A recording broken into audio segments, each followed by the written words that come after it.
Sicily, Italy, home of the most notorious mafia groups. Lorenzo, one of the leaders of these groups, drives up to an isolated winery only to see total devastation. He straps up and walks inside only to see even more bodies scattered around before he finally reaches the basement, where his men are holding Robert at gunpoint. Even in this situation, Robert acts calm and collected, telling Lorenzo he's here to take back something that doesn't belong to him. Impressed that Robert tracked him down, he notes that this is where Robert meets his end. But Robert turns the tables around, saying that Lorenzo has 9 seconds to decide his fate. With a stalemate and 9 seconds passed, Robert grabs the closest goon's weapon and decimates the rest. He then finishes Lorenzo shortly after and takes what he ultimately came for, a bunch of keys. Outside he tells Lorenzo's kid to stay put, but Robert is shot shortly after. He still doesn't bring himself to kill the little man. Robert then contemplates removing himself, but his mission is not yet done.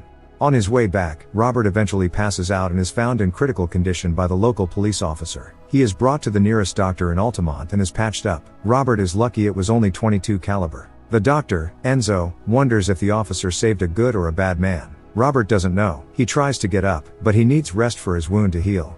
Over the next few days Robert gets the rest he needs and is able to walk again. His wound is healing nicely, but he still needs time. He goes for a walk outside but feels out of place in this small town. Worried about cameras and the police, he finds it difficult to relax. Settling down in a cafe, Gio, the officer who had saved him, introduces his daughter to him. He praises Dr. Enzo for being a renowned person throughout their city. Then, Gio hands back Robert his car keys, noting that he is someone who doesn't poke his nose where it doesn't belong. Later, Robert contacts the CIA's financial operations groups, which monitors suspicious money flows. He reports that Lorenzo's vineyard in Sicily imported 55 crates of wine from Syria, questioning why a vineyard would need to import wine. He hangs up before they have a chance to trace his location. Over the following days, Robert becomes more familiar with the townspeople and observes a biker gang collecting money from several businesses under the guise of protection money. However, he chooses not to interfere. The next day, as he walks by the biker gang again, he witnesses the owner of a fish stand unable to make a regular payment and hears the sounds of a gang leader, Marco, assaulting the owner. The gang members notice Robert, who responds with a menacing stare as they drive away. In Naples, Italy, Marco arrives to meet his brother, Vincent. Meanwhile, Vincent, who is the leader of the Camorra Mafia, is aggressively forcing people to sign waivers for eviction. Those who refuse are threatened with death. Marco is Vincent's right hand.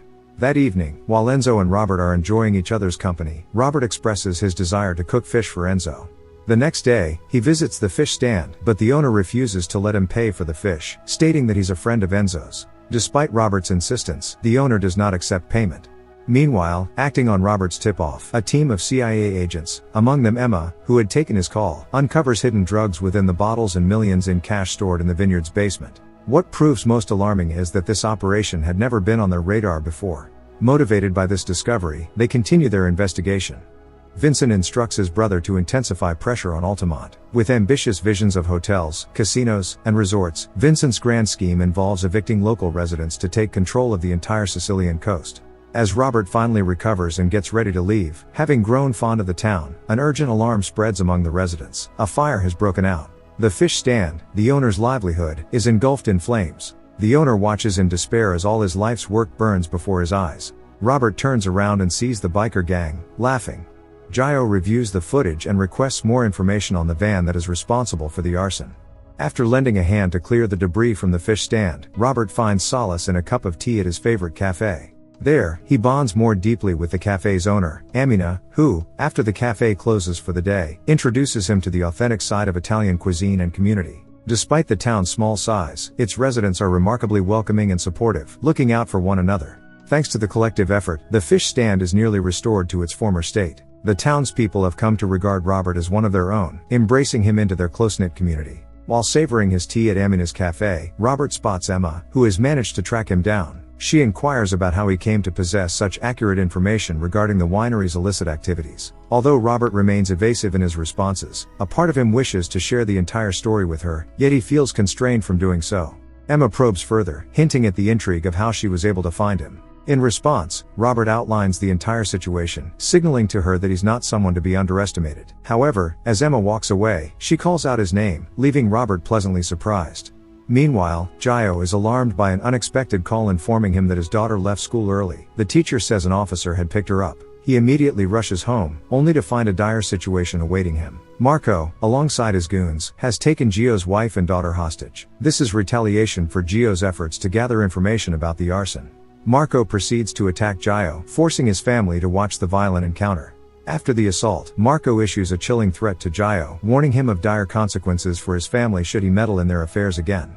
After the beatdown, he recovers at Enzo's place and Robert witnesses the horrendous sight. Enzo explains that the Camorra Mafia is like cancer and there is no cure. They have to live with it. During his jog, Robert is unexpectedly confronted by Emma at the church. Their investigation into Robert has yielded no tangible results. He's a ghost in their system. Consequently, Robert is no longer considered a suspect in Lorenzo's death, at least for the moment. Lorenzo, a figure who spent a decade on Interpol's most wanted list, was known for operating a vast cyber empire. Recognizing Emma's inexperience, Robert decides to assist her by providing additional tips. He poses a thought-provoking question: why would Lorenzo risk smuggling drugs through the region's most secure port? Emma is aware that Robert specifically chose to approach her with this information. She's puzzled as to why though. As Robert is enjoying his evening, Marco and his henchmen enter, seeking to pressure Gio into persuading the Somalians to lend them their boats. Gio remains silent, visibly frightened for the safety of his family. Amidst this tense atmosphere, Robert fixes an ominous stare on Marco, who eventually confronts him. Marco accuses Robert of meddling in others' affairs, to which Robert retorts that Marco's actions make it challenging not to meddle. Robert expresses a belief in the significance of timing in life, pointedly remarking that Marco's timing is particularly unfortunate. He issues a warning to Marco, advising him to leave the town alone or face consequences. Marco initially finds Robert's challenge funny, but his amusement fades as Robert twists his arm, escalating the pain. Marco instructs his men to leave and places his gun on the table. Then he's also free to go. Marco says to prepare the van. He plans to execute this meddling American. As Marco seeks a gun from one of his men, that man is unexpectedly run over, and the driver of the vehicle is found dead. Armed with nothing more than a bottle, Robert manages to incapacitate a third goon, leaving Marco isolated and armed only with a knife. Robert overpowers Marco, breaking his arm. He then forces Marco into a position where Marco inadvertently causes his own demise, all while under Robert's intense gaze. In the morning, police find drugs in the van and Gio has an idea who's responsible for the charade. In Rome, a devastating bombing has occurred. Emma receives a call from her partner, revealing that Syrian nationals are implicated in the attack. This revelation ties back to the drug money, suggesting it's being used to fund these activities. Emma recalls the tip from Robert, convinced that the key to unraveling this plot lies in Naples and plans to question local dealers. Emma visits the chief of police of Naples and gives him people she wants to question, to which he throws one name out, telling her he can't allow her to do that. But that's exactly the opposite of what she does. She gives the inmate an opportunity for information. He spills the beans to one of their base locations and the Italian SWAT team takes control over it. While Vincent grieves his brother's death, the police chief informs him of the CIA's involvement and advises stopping his operations, warning that Emma might uncover the Camorra is involved in buying drugs from the bombers for the sake of a prosperous business. Vincent, indifferent, vows to handle Emma himself and demands the chief find his brother's killer. After the chief insults him, Vincent responds by severing the chief's right hand, making clear the consequences of defiance. As Emma is on her way to meet Chief, Robert calls her, saying that it's not the bomber she should be looking for, but the Camorra. Just as she hangs up, her car blows up and she barely survives. She is immediately taken to hospital, where she relays the information about Camorra to her partner. Meanwhile, Vincent made his way to Altamont. Throwing Gio on his knees, he gathers the rest of the residents up, to find out who killed his brother. He threatens to kill Gio's family in front of him if he doesn't confess. Having witnessed enough suffering, Robert admits to doing it. He lowers his guns and surrenders himself to his fate. But Enzo comes in to defend Robert and the rest of the people start recording it. And as the sirens sound in the distance, Vincent backs off for now, but he will be back and Robert whispers that it will happen sooner than he thinks. Later in their HQ, the Mafia has no information on Robert, but Vincent still swears to kill him and burn Altamont to the ground. They will set out tomorrow. While Vincent is sleeping, Robert starts quietly dealing with his guards outside. The ones inside get just head tapped one by one with a silencer. The one responsible for cameras? Dead. Robert cleaned up like 15 guys without making any noise. Vincent wakes up from a droplet of blood and a body breaks through the glass. Vincent signals for his men to be alert, but everyone is already removed. He tries to check if the guys, that literally aren't breathing, are alive. That's how desperate he is. Vincent loses it and starts spraying his submachine gun, but Robert just knocks him out and feeds him pills. Once Vincent awakens, he swears that his men will hunt him down. Robert unties him and just menacingly stares as Vincent tries to get away. As he runs outside and through the gate, Vincent still quietly just follows him, until Vincent's heart gives out and that concludes his mission.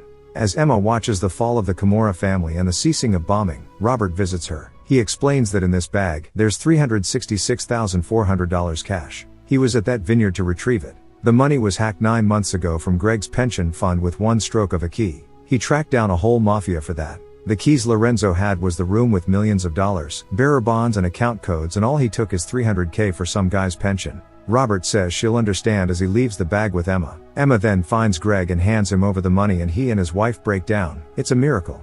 In her office, Emma receives a black book of government contacts from Robert, saying your mother would be proud of you. Emma is the daughter of Robert's former CIA colleagues. Robert is enjoying himself at a cafe in Altamont during a local celebration. He's happy and no longer needs to rely on violence. He found his peace.